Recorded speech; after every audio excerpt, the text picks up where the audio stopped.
Right, evening everyone. This is where it opened up on on PowerPoint for me. Is this where we at? I can go one back. Let's click on there. I think we did this. Am I correct in saying that? Thanks, Sinead. I think I'll start there because it's a nice lead into what we're doing next. So, in deciding how to compete in an industry, and remember, this is what your generic strategies and your business level strategies are about. It is how to compete in a particular industry. It's which niche to follow. It's whether you're going to base your competition on a broad or narrow target market. The moment you go to a narrow target market, you will have some form of focus strategy. And then if it's a broad market, it's generally going to be differentiation or it will be or it'll be cost leadership. But we also have this magic new combination, which is a combination of cost leadership and differentiation. It's sort of best value strategy. Toyota's fit into that really, really well. Right. So in terms of how those tie in together, so your narrow markets always will be your focus markets. So we talk about cost focus markets and differentiation focus markets. We'll spend a bit of time looking at examples of those as we go through here. And then this magic combination, your best value strategy, where you have both cost leadership, so where you sell really good value for money with really good quality elements to your products. And then your cost leadership, here your focus is on cost reduction. So every time there's an innovation, every time you interact with a supplier, it's all about reducing your input costs so that you can pass those input savings on to your customers. And then differentiation is about uniqueness. So if we look at those four in combination, well, those five, sorry, if we think of supermarkets that sell us food, who would be the differentiator in terms of the supermarkets in South Africa? Who would be the differentiator?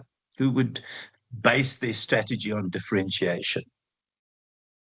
Guys, unmute yourself and talk. You don't have to type. It takes too long to Checkers. type.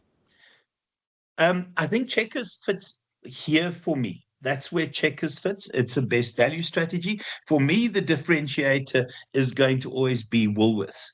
I think there's a uniqueness to it, although we see that there are elements in terms of their weekly specials that of some sort of best value strategy, but we would normally consider that your differentiation market is going to be your Woolworths type entities. Having also said that, and you write, Sinette, and I think you unmuted yourself there, is that there are elements within Checkers, they're sort of more exclusive range, which we could argue is part of differentiation. Cost leadership will always be ShopRite, not the ShopRite Holdings Group, the stuff that you guys are doing and will at the moment. ShopRite.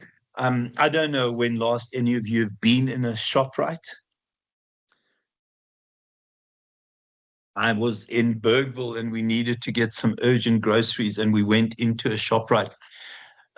It is an interesting experience. I had to wipe my feet before I got into the car because while walking through ShopRite, my feet keeps getting stuck to the floor. Yeah, let's just say interesting experience. Very narrow passages, shelves loaded with rubbish. It is not the kind of pleasant place I'd like to be.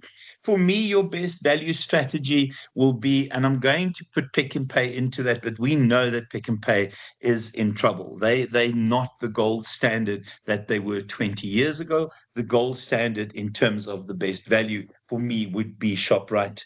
Oh, goodness me, would be Checkers. Your um, differentiation focus, these would be your high-end delis. Can anyone think of examples of that?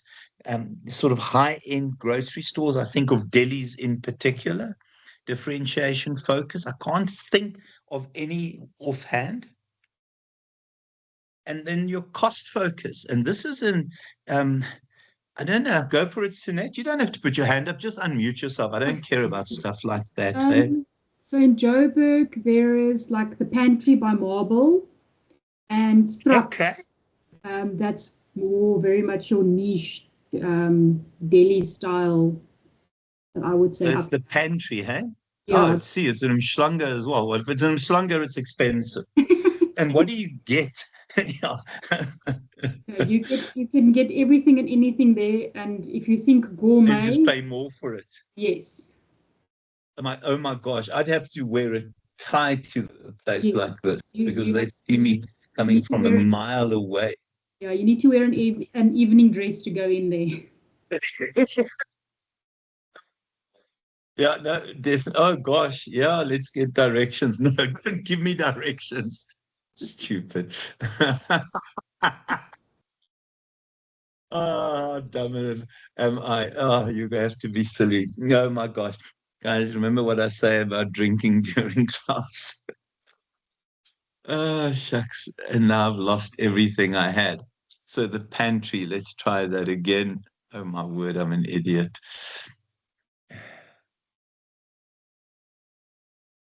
Pantry. Okay. So this is high end. I'll accept the cookies. Better not, because those cookies might be too expensive. And their brands. Oh, yeah, no, this is exclusive. This is very much exclusive. I mean, 55 Rand for a can to 30 Rand for a can of these are import goods. These are imported goods. Um, for 8 tablets, 99 Rand. Yeah, sure, why not? Please tell me, Sunette, you shop at the pantry, No, definitely Jack's not. Bagels. Definitely not. Starbucks coffee. We'll chat about Starbucks coffee in terms of coffee outlets. What is this? Betty Crocker cinnamon toast. 196 Rand. Oh goodness me. Almonds. Oh my gosh, 185 Rand. You know, this is flippin' exclusive. Okay. I mean, this definitely is differentiation focused. I think Adrian is definitely not buying there because he's just had a baby. Adrian is on more of a ShopRite spree at the moment. Oh my gosh. Okay, no. Well, in Afrikaans we'll say that is interessant. The other one that for me is a cost focus because I don't see a lot of people buying from there, although they are growing significant. Best Buy, idiot. Best Buy, Best Buy supermarket. I don't know if anyone has seen this. Best Buy. Oh, no, man. Where is that? Best Before. You can even see that I looked at it in preparation of tonight. And yeah, no, nappies are flipping expensive, Adrian. Nappies are very expensive. I don't know if anyone have seen these, the best before .co.za, the best before stores. So they sell items that are close to essentially getting to its best before date. And they are really cheap. So let's have a glance at shopping now.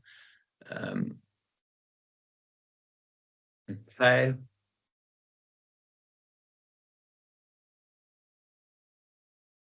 Um, oh gosh, I better start adding this to. Imagine your lecturer starts doing his shopping during a lecture. That would be my favorite moment of getting fired. It's not shabby. 13 Rand for fettuccine.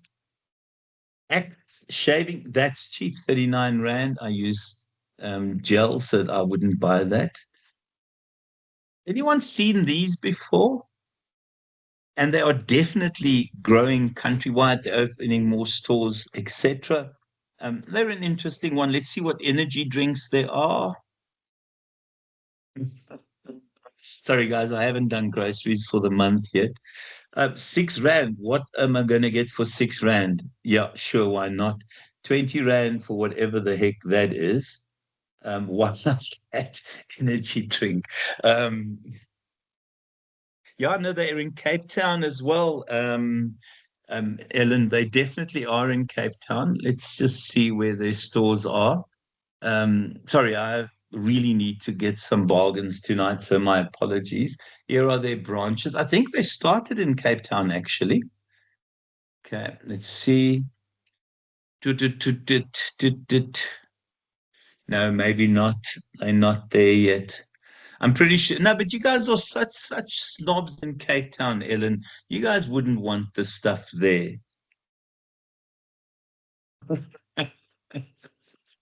Where's Woodmead? Is that Cape Town area? No, it's Santon. Sorry. Oh my gosh, in Santon. I can imagine that I'm not going to get a good rating after tonight. I'm insulting all the students. So I think the cost focus, the best buy, and it really is that it gets close to that sell by date, and they are opening all over the place. They've opened up a couple of stores and have more stores planned going into the future. In terms of motor vehicles, yeah, cost focus. Yeah, we spoke about this last week, man. Did we not talk about this last week?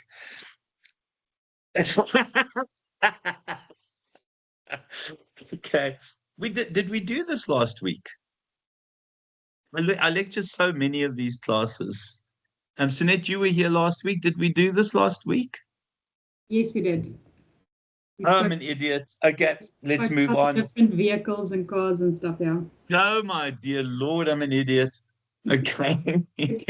Guys, in terms of American type companies, differentiation, for us, this would be differentiation focus, IKEA, etc. So when we look at the options in terms of those business level strategies, I think the fact is cost leadership is always going to be about lowering your input cost and passing those savings on to other customers.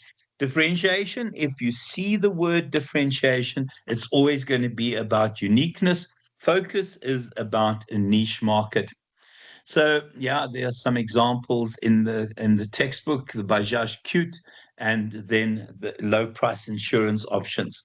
So if we look at a cost leadership strategy, I think here it is about lowering your overall cost base. So the intention all the time is to make sure that every time there's an innovation, every time we have some sort of efficiency improvement, is that we pass those savings on to our customers. And because of that, we build in India, or we build in China, or we build in some of the Asian countries, because in China they have an innovation strategy called cost innovation. And often it's nothing more than exploitation. But if you want to build cheap, and it sounds insane, you build in China, you build in India. I think it is a no-frill strategy, and it's about underpricing your competitors all the time. And remember, you are going to have economies of scale. So part of the economies of scale is that you need to sell to a lot of people.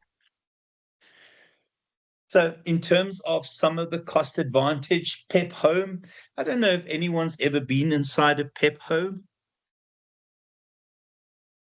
And shopping inside a Pep Home. I have, and What I is it like love them. inside? You love them, Yes, Sinead. I What is do. good about them? Dr. Lee, so if you compare prices and the product, so if you go to like a Cheat Home, Mr. Price Home, you can get a similar product at a fraction of the cost. So Mr. absolutely Price Home love is them. not cheap anymore. Nope, they are not. They're not cheap anymore. Oh, very, very cool. I mean, I just remember my kids are all grown up now. My youngest is 19. But when my kids were babies, I had no issue buying clothes from Pep because they grow so quickly that, by the time the clothes, you don't want them anymore, they've outgrown them. So for me, I never had an issue with that. I think in terms of your cost advantage, always will come from your economies of scale, and then having an automated production line where you can pump items through the production line very rapidly, and you have to keep your overhead costs low. I sometimes think that this is where Pep and them struggle a bit, because mall prices and paying for square meterage in some of the malls is so expensive. So in terms of the advantage, I think that the rule is that you can protect yourself from other competitors because you're so efficient, because you keep your input costs very low. It's very easy for you to maintain an advantage. It's very difficult sometimes to enter into a cost leadership's territory because these people have economies of scale. They've done the experience curve. They've learned how to become efficient. They've got specialized equipment. They spend time finding the cheapest sources for their suppliers. If there are powerful suppliers, so this is important. Those of you that might remember from first semester, Porter's five forces. So if you get a question on the advantages and disadvantages, these refer to your five forces. Remember, your competitors, your suppliers, your buyers, substitutes, and your new entrants. So in terms of powerful suppliers, I think what happens with powerful suppliers is that because you're so efficient, that you can negotiate tough with them, but you can also deal with price increases from them. But generally, the supplier is at a disadvantage because you have economies of scale and you buy in bulk. And then in terms of powerful buyers, I think, the reality is if there are powerful buyers that are trying to negotiate tough, it's possible to reduce your prices further because you keep your overhead costs down to nothing. And then in terms of substitute products, very difficult to find an alternative. To me, an alternative to a vehicle. What is a substitute product for a vehicle? What is a substitute product for certain items? Some of those don't exist when it comes to your cost leaders. And then also barriers to entry, very difficult to get into an existing market. Just getting past the experience curve is incredibly difficult. Disadvantages, I think one of the concerns is that you become cheap and nasty.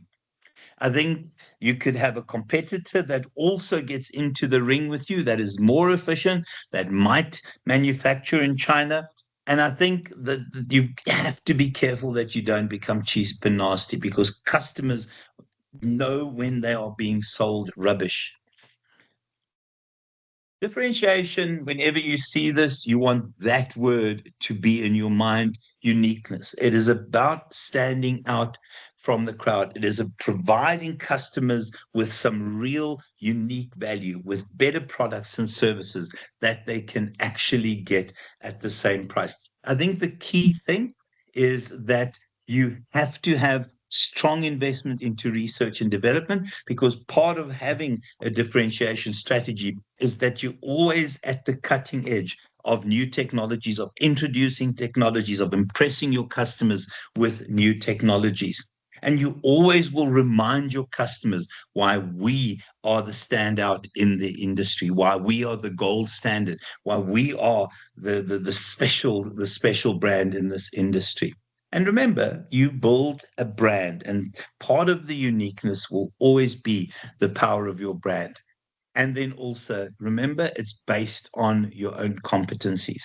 It is you essentially, once you've built your brand and once you've built your reputation, making sure that you support that with brilliant products, with really qualified staff, with an impressive advertising campaign as well.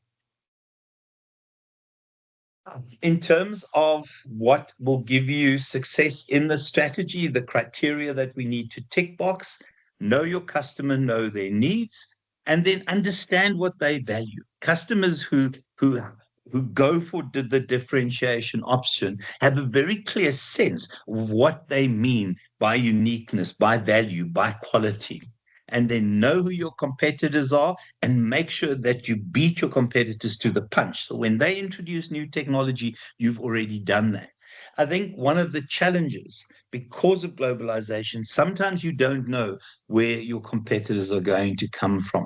And then obviously you want to make it very difficult for people to imitate your offering. I put an Audi in there. Advantages, yeah. So once you've developed brand loyalty, very difficult for competitors to steal customers away. Powerful supply is not an issue whatsoever because you can pass whatever price increase on to your customers. I think there's generally no issue with powerful buyers because people are brand loyal and they want your brand. Very difficult for substitute products to do the same thing. And also it does create a barrier of entry because it is the uniqueness, it is the customer loyalty that goes hand in hand with differentiation that is very difficult to break. And disadvantages, I think in this, again, with advances in technology, very difficult to maintain your uniqueness. I see, if we think of motor vehicles, how Kia and in particular Hyundai have now moved into the traditional territory of Mercedes and of Volvo and of Audi and of BMW, because people now see a Kia, a Hyundai as an alternative, in particular the higher end vehicles. And then if your differentiation is on design or physical features, I think that customers could say this is becoming too expensive now. And then also remember, part of this is not to sell just to sell great products, but to support it with great service, because every facet of your organization has to be unique. A focus strategy is a niche strategy. It is about understanding your customers, understanding the niche's needs, and then providing products and services for that particular set of customers, for that particular niche. So in terms of focused cost leadership, yeah, I've got some examples here. I don't know if anyone's ever shopped at Foodies. Anyone heard of Foodies? I must admit, I stole this off the internet. I don't know who they are. Sorry, I haven't done groceries as I had said earlier. Foodies. Oh, it's Cape Town. Bargains, specials. Here's something for you, Ellen. Let's see what they have. Let's look at their specials. I buy specials, guys. Oh my gosh, 2 ginger biscuits for 29 bucks. What the heck is that? I don't even know what that is. Instant noodles, crumbed pork, 32 Rand each. Fish cakes, fish fingers, chocolate spread, 2 for 69 Rand. Oh my gosh. Oh my gosh. Okay, what is this? Oh, I don't know what that is. 2 for 45. Strawberry jam, 2 for 50. I thought 5 for 50. I'm getting carried away. Tantrum sweet chili, 2 for 8 Rand. I don't know what that is. Oh my gosh. Okay, no, I need to get to a Foodies. You have an unprofessional lecturer, guys, who does his shopping during class. Guys, I think in terms of focus cost leadership, I think it is about better value and it is about highly, highly price sensitive customers. And I think we need to understand, in particular now that the economy is tight, that money is very, very tight and people turn to these alternatives. I think if you're a middle class person, you're very lucky that you can still afford food because food prices have gone through the roof. You're very lucky to still go to Woolies and things like that. And then focus differentiation. Again, the focus here is about uniqueness, but for a very narrow group of individuals. Oh, is that right? It absolutely looks a bit like that. You're right, Ellen. I think narrow market, and again, this is ultra exclusive. Charter Club, I think that's a clothing brand. Harley Davidson, I've stolen this from the textbooks. Anyone here own a Harley Davidson? Sunette, you look like you could own a Harley Davidson. Which Harley Davidson do you have, Sunette? Sunette's not even answering me. Okay. Sorry, my computer's a bit slow. No Harley Davidson. My husband will kill me. But there's a BMW in the garage. Which BMW? A GS 1200. Oh, GS 1200. Is that yours? No, it's my husband's, but I do ride pillion. Very, very nice. Very cool. How did I know this, Sunette? How did I know this? I researched my skin. I sound like a stalker. In terms of focus strategies, yeah, I think it's very difficult because you have this niche group of customers. They're incredibly loyal. They look after the interest. Very difficult for competitive rivals to get into that market.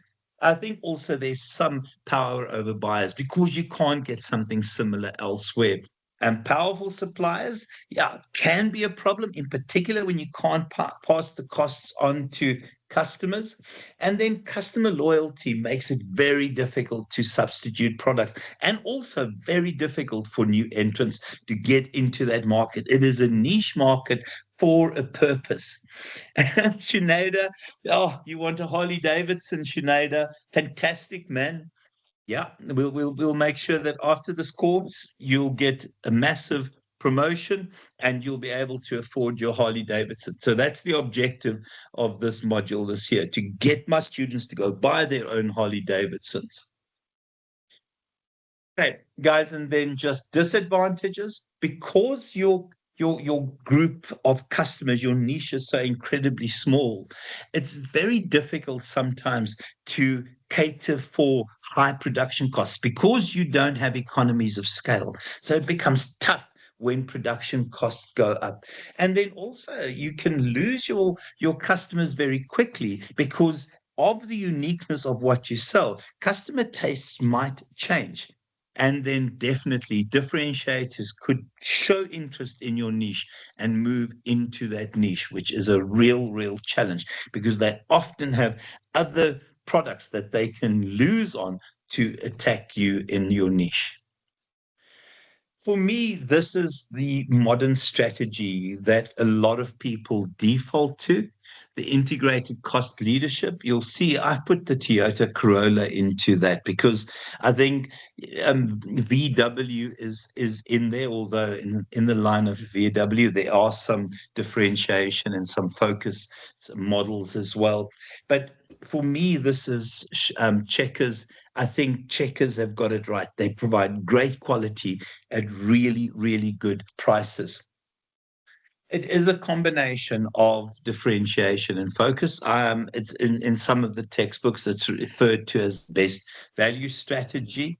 I think the challenge is to find that magic balance between uniqueness and also that cost leadership. So you still require really good technology. You need good production lines that can build quality, but build it cheaply. And I think part of the integrated strategy is that your functions have to be in harmony. They have to be perfectly aligned, your different functional areas. There are some textbooks that talk about this as stuck in the middle. I don't see it as stuck in the middle. For me, this is, out of all of those strategies, the ideal strategy because we live in a world where money is tight. The idea of value for money, the idea of quality for good for a good price, to me is what you expect from products. I think the idea here is you'll focus on customer conscious, value conscious customers who want value for money. The examples here, Toyota. Anyone, is Sorbet Beauty Salon still a thing? Sorbet Beauty Salons? There's one way of finding out, I suppose. I just know of Sorbet as part of Clicks, of New Clicks. Yeah, because the products are Sorbet, hey? Yeah, Sorbet is a division of Clicks. Oh, is it? Oh, very cool. Some salons as well, yeah. Let's see what's here. Because I haven't had a facial in ages, guys, so I might as well book one now. Oh, and I haven't had my nails done in a very long time.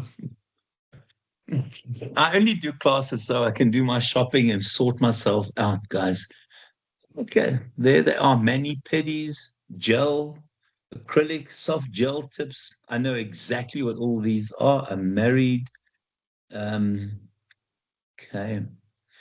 I was a nail technician. I'm lying, guys. Oh, book an appointment. I might not work after that. Very, very cool, guys. Very cool. Right. In terms of an integrated strategy, I think the reality is it's very difficult for competitors to imitate a company like Toyota. They are so good at building good quality and at good value. I mean, if you look at the quality of some of the newer Toyotas and the hybrid technologies in them, they are fantastic. And I also think you can still charge a decent price, but it has to say this is value for money. And I think it is really good for an organization's image, because that idea that you can provide great quality at a really good price, that you are there for value for money, is a wonderful concept. And then disadvantage, I think, yeah, is sometimes when you're trying to do, cost leadership, differentiate and integrate it, and then you have cost leadership on its own, and then you have differentiation on its own, then you've got some focus. You could easily lose your focus as a company. We know that people compete across a range of niches sometimes, but you run the risk that you could spread yourself too thin. I don't like the idea of the stuck in the middle. I think this is where your production costs go up. So you're not providing great value for money. And you also mess up on the quality front because you're trying to bring production costs down. So it is a fine line to tread. And there is the risk, I suppose, of getting stuck in the middle. But that's never the intention with this. Right, guys, have a glance at 259, 8.1. I've added this in. This is not in the textbook. This is a wonderful summary of all of those. You'll see here it's referred to as best cost provider. It's a wonderful summary if you need a single slide to look at when you study. And then your collaborative strategies. I think we, in particular, in technology-driven industries, have seen in the last couple of years where competitors work together in order to launch new products. Yeah, sorry, Adrian, I'm reading your message there. Where competitors work together to launch new products, where competitors track different aspects of technology and focus on tracking that aspect, while a different competitor tracks a different aspect of technology, and then you share your findings, you share technologies. Yeah, absolutely. Hilux, very, very important in this country, actually. So we see these collaborative strategies. This is a nice example. What two vehicles are those? You can see that's the Toyota Supra, which is this. You can unmute yourself. No, no. This is a Mercedes. Oh, this is a BMW. It's the new Z4. It's the new Z4 BMW. And essentially, if you take the lid off the Z4 and you take the lid off the Toyota, it is the same everything underneath. Everything is the same engine, same structure, same everything. And so it is a BMW engine and a Toyota body essentially on top of a BMW engine. In South Africa, we have so many examples of this. Yeah, no, but that would have been the logical conclusion, Adrian, that this side of it is the Lexus, but it's not. It's a BMW. It's the new Z4. Well, not so new anymore, Z4. But we see plenty examples. One of the others that initially started this trend, and it's a couple of years ago, is the Toyota. Oh, come on, Toyota. I actually know how to spell Toyota 86. 86. So the Toyota 86 is this vehicle here. Let's just look at images. It is a Toyota 86, but the engine is from Subaru. So it is the Subaru, and I can't remember, BRZ. So they're exactly the same vehicle, but they essentially have different badges on. Here, they didn't even bother to change the shape of the actual body. There's generally an agreement that if you sell Toyota 86s in a specific region, you can't sell BRZs. But the only reason they did that is because Toyota, about 10, 15 years ago, wanted to launch an affordable rear-wheel drive sports car. And they needed the Subaru engine. It's a wonderful example. Other examples are if you have a four-cylinder Mercedes-Benz, you have a Renault engine in there. So the four-cylinder Mercedes-Benzes have Renault engines. It is an absolute incestuous industry. You never know what's under the hood. The new Volkswagen Amarok, it's 100% underneath the lid on top. It is a Ford Ranger. What Volkswagen does tell you, though, is that they're using their software, which is not something to boast about because we know how their software manipulated their emissions and they've got plenty funds. But these collaborative strategies are necessary in very much high technologically driven industries. We also know that your Blu-ray, which was created by Sony, is shared across a range of other brands as well. And it is about surviving technology. Okay. Right. So when we evaluate our strategies, these are the criteria that we use. So this is an NB. As much as the strategies are an NB, this will be an NB as well for the exam. Okay. So the considerations are when we evaluate strategies, these are the criteria that we look at. So the first one, appropriateness, is really whether this strategy suits the organization internally and externally. So does it make sense in aligning the organization with the external environment? The Merc Bucky was a Navara, you 100% right. And it failed completely, Adrian. It failed completely. I believe there's a new Mercedes Bucky on the way now. So in terms of appropriateness, does it make sense in keeping the organization aligned with the external environment? There are a couple of things that we look at.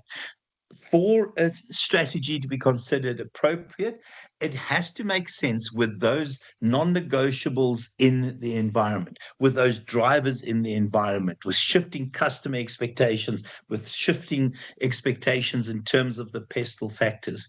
It also allows the organization to maximize what it can get out of its resources, out of its strategic capabilities.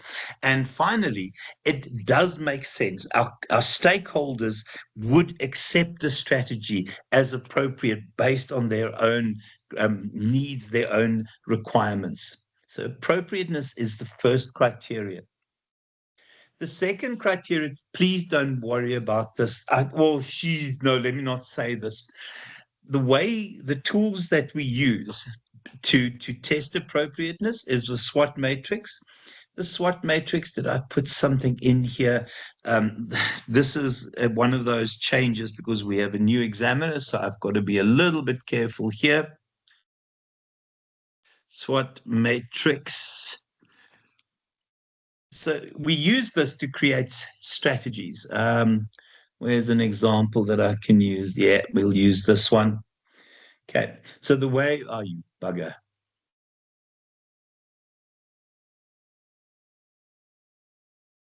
This works is you list your strengths and you can, oh my gosh, it's not even listing strengths. Shucks. Where have I got one? Here's one I can use. So you list your opportunities, you list your threats, you list your strengths. It's a normal SWOT analysis. You list your weaknesses. And then you see when those intersect. So in terms of creating SO strategies, this is the dream utopian world companies pray to find themselves in. What happens when you have an intersection of the SO strategies is that you have very positive attack, get in the face of your competitors' strategies. So you maximize your strength and you capitalize on opportunities. So you look at how those two intersect and you'll create a strategy. So generally, when we create strategies that capitalize on strengths and opportunities and counteract threats and weaknesses. Here, it allows us to create specific strategies. These here, the WO and the ST strategies, are often your hold and maintain strategies. So here you leverage your strengths, but you try and counteract your threats through those. Here we take our opportunities and we try and use those opportunities to turn our weaknesses into strengths. If you have this, it means you are in the wrong industry. When you have a lot of weaknesses and a lot of threats, it means you have to get out of that industry.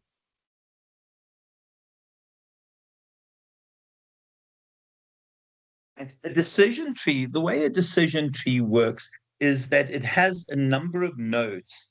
And when you go through a decision tree, it's a series of questions. If I do this, what would happen? If I did that, what would happen? And you unpack your decision as per the way the branches of a tree forms to the ends.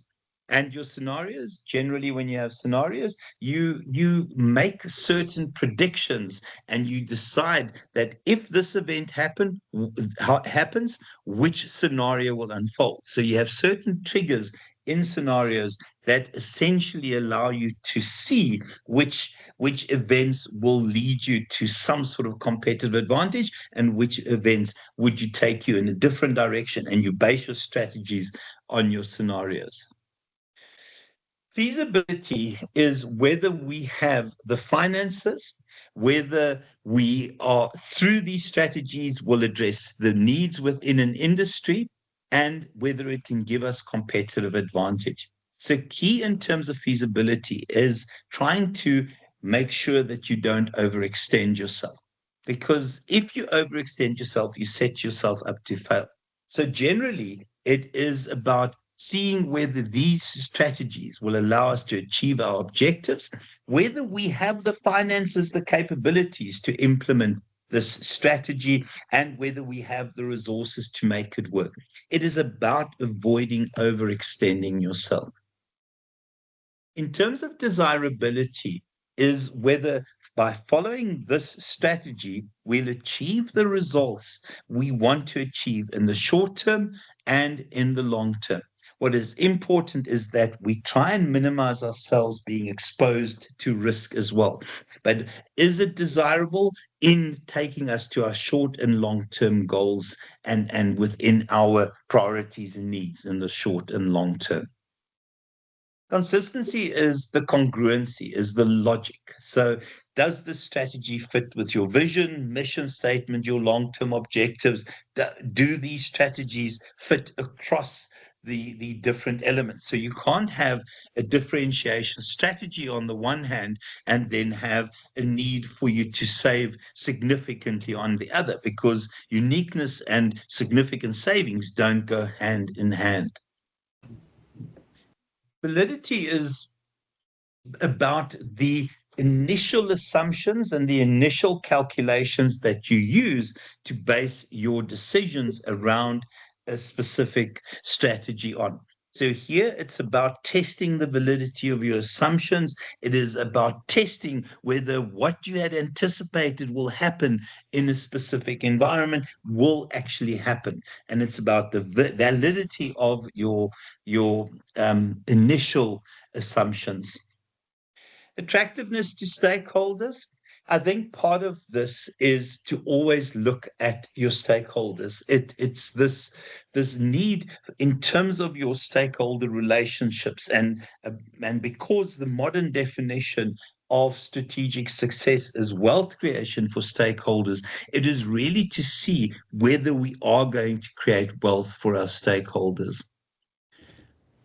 And then to also just say, in terms of the attractiveness, guys, there are many ways of making money, but it is asking whether it is the right thing to do.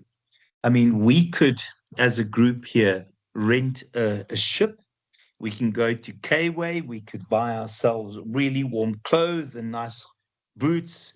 We could go to Total Sport and buy baseball bats. And once we get on our rented ship, it can take us to the South Pole. And when we get to the South Pole, we can club seals to death. I mean, it's easy to do. They have these wonderfully big eyes. The baby seals are not going to attack you. The question, though, is this the right thing to do? Will it make us attractive to our stakeholders? And generally, the answer there will be no. Sorry about that example. Okay, guys, that is the Learning Unit 1 done and dusted. Any questions, any comments, any concerns? I believe the assignments still haven't been loaded.